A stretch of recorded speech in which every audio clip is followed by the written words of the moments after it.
Imagine managing operations across 2 manufacturing facilities, 2 warehouses, 4 companies, and more than 800 SKUs. That's exactly what one of Nepal's leading metals recycling company was doing. But as the business grew, so did the complexity.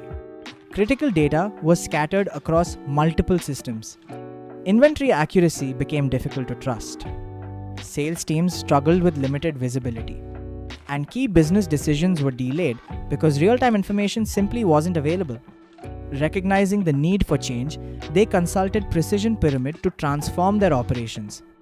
The results were remarkable.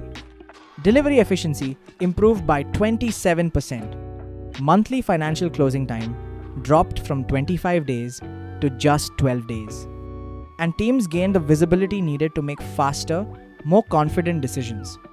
So what exactly did Precision Pyramid do to make this transformation possible? The complete story is inside this case study. Download it now to discover how this transformation happened.